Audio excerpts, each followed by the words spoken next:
Bonnie Hardy is mad. This is wrong. The city's wrong, and they shouldn't be doing this. Mad at the city of Boise and what could become of her neighborhood. They wouldn't want this in their backyard. 7 massive warehouses totaling almost 1.2 million square feet, built directly behind Blue Valley Mobile Home Park in South Boise off Eisenman Road. People who live in Blue Valley, like Hardy, have concerns about what this means for their quality of life. It would disrupt the homey type feeling that we have. My biggest concern would be the dust and the dirt that we get. Dust from construction and excavation, which Hardy says could be detrimental. We don't want our homes destroyed because this type of activity will definitely shake up a manufactured home.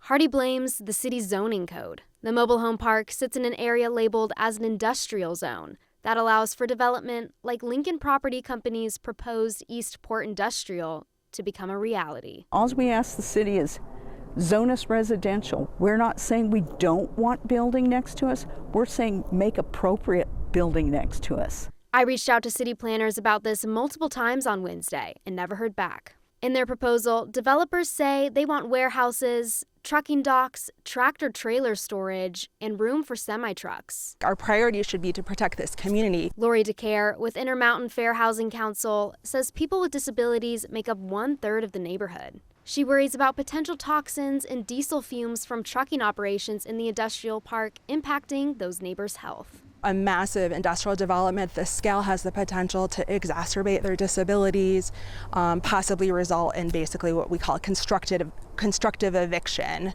where they're basically, displaced from their homes just based on the potential environmental degradation that could happen from development of this scale. In a letter to the city, the developer said developing the property for industrial use has been talked about for decades. They added, Blue Valley's comments influenced the ultimate design of the project. Blue Valley appealed the Design Review Committee's approval of this proposal in May. The Planning and Zoning Commission denied that appeal Monday. But Hardy says, we're going to appeal it this time to the city council. They won't back down. And if we have to go further, we will. We may seem insignificant to the city, but we've got a loud voice.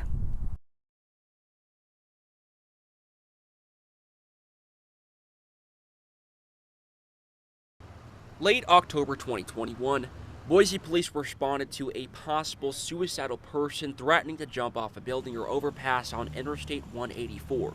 Police were looking for 26-year-old Zachary Snow. They found him in a parking lot near a gas station on Capitol Boulevard and Myrtle Street in downtown Boise.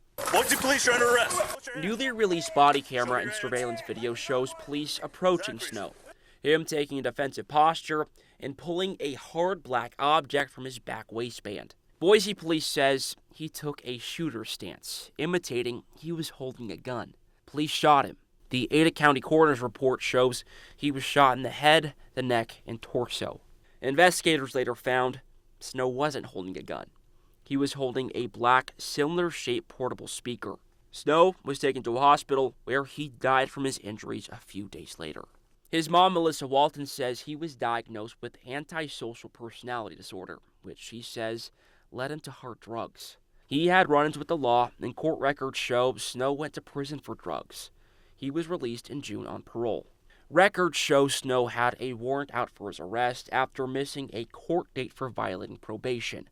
Boise police say officers knew about his criminal record and dealt with him in the past. The video shows that not one officer said, "Hey, Zach, hey, man, your mom called. She's really worried about you." On Wednesday, more than 5 months after he died, Snow's mom shared her shock after a prosecutor decided to clear the officers who shot and killed her son. The only reason I say that is because I spoke with Zachary and I relayed information to both dispatch and 2 officers that I spoke with that he was unarmed. Walton says she spoke to her son 30 minutes before he was killed and asked him if he had any weapons.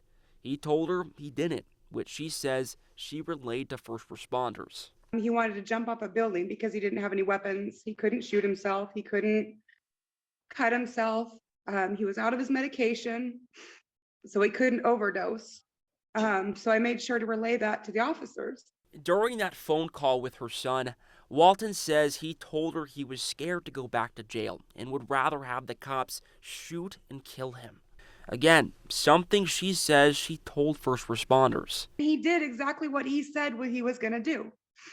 He did exactly what I said to the police he was going to do. In light of the shooting, Boise police told 7 Investigates last year all of its officers receive crisis intervention training. They are trained in de-escalation tactics like verbal de-escalation, interviewing techniques for special victims, and use of force options with people in crisis. I want officers to get more than 40 hours of mental health training when they go on these calls.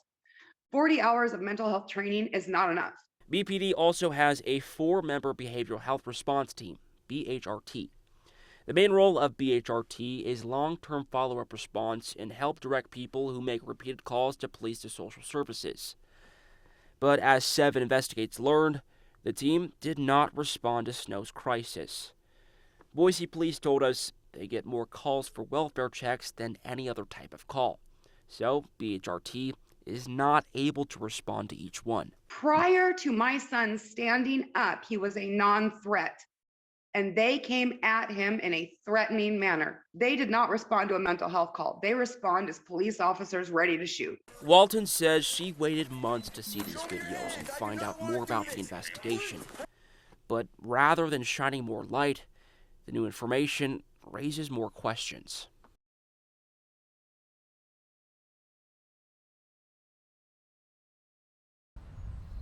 A police chase going all over Ada County ends with a shooting and a man in the hospital Thursday. Boise police say it began in Garden City, where they got reports of a shooting involving the Idaho Department of Corrections on the 9800 block of West Shields Avenue around 1:23 p.m. In a tweet, IDOC says 2 probation and parole officers were involved, but an injured man left the area. As officers were responding to the scene, they learned that the suspect had fled in a stolen vehicle. Garden City's Marie Letourneau says she saw it unfold in her neighborhood. And I was weed whacking, and I turned around because I heard something or something caught my attention, and next thing I know is there are cop cars everywhere and sirens going on. Letourneau says her neighbor was the one whose car was stolen. And he told me he was selling a car, and he had his hood up, and the car was running, and he heard some gunshots, and next thing he knew, this guy came out of nowhere, jumped in his car, and drove down the road with the hood up. She says it was a Camaro. As they were conducting an area check for that vehicle, they learned of a carjacking that occurred in the city of Eagle. KTVB learned a second carjacking involving a pickup truck took place on East Riverside Drive and East Lone Cone Drive in Eagle. At 5:30 p.m. Thursday, investigators were searching a dark gray Camaro at that location. As officers were notified of this carjacking, they began flooding the area to try to locate the vehicle that had been carjacked and the suspect.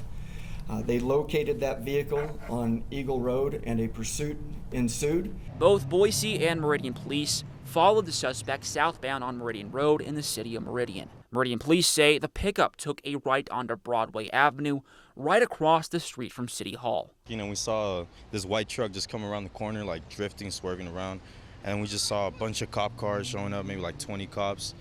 And then after that, all we heard was gunshots. Meridian PD say a Boise officer performed a pit maneuver, which stopped the truck. That's when gunfire was exchanged between the suspect, 3 BPD officers, and 2 Meridian officers. The suspect was shot and taken to a local hospital where his condition is unknown.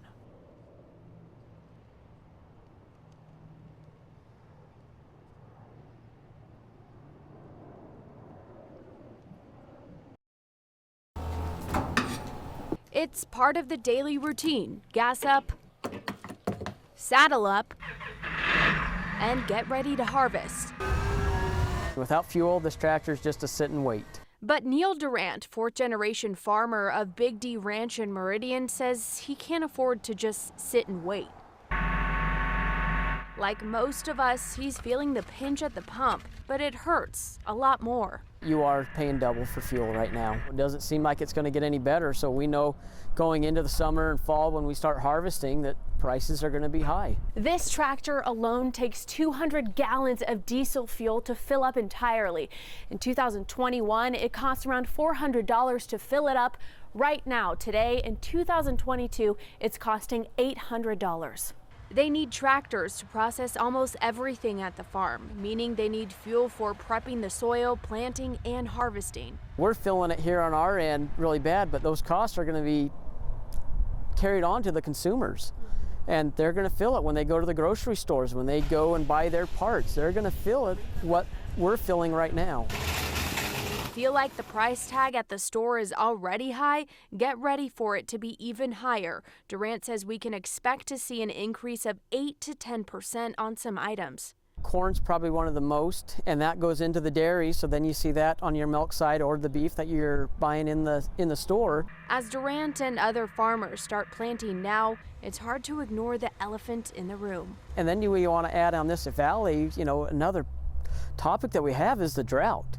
We don't have enough water to grow the crops. That 100 acres I've been farming, I might only have enough water to farm 50 of it. Whether it's corn, wheat, or peppermint from Big D Ranch, I am nervous, very nervous. Or something else on the store shelves, farmers want you to know. We're trying to produce the best crop out there so that when you go home tonight, you have something on your dinner plate that is not costing you an arm and a leg.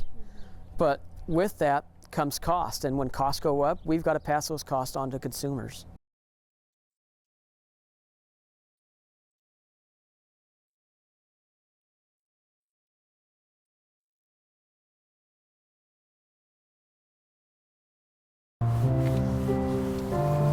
Tears flowing and candles glowing as a sea of people embraced one another at a vigil at Boise State University, all in honor of the 4 University of Idaho students killed in Moscow.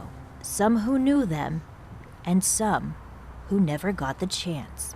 I want you to say their names: Ethan, Zaina, Madison, Kaylee, and never forget. I am still in utter shock, and I am so angry and so sad. Boise State Student Body President Adam Jones was among the speakers. When we have a loss like this, the community needs to come together. We're 300 miles away from Moscow, but I think that you can't find a kid on campus that doesn't know what's going on, that isn't impacted by that somehow. A lot of us don't, they don't have a connection personally to those up there, but they still feel the loss. They showed up tonight in the cold, they waited, they cried. When I heard the news on Monday, it was like a punch in the gut. I have an 18-year-old. I work regularly with college students and this population age. As a parent, Kristen Olson attended Thursday's vigil to show her support for the family and community trying to cope with this tragedy. The things don't happen in isolation, that we're connected, and I really hope that there is opportunity for justice here in this realm to be sought for those victims, that we care for those families. As the candles flicker, she was just a light to those who knew her. A message to the loved ones of the victims that they are not alone in their grief.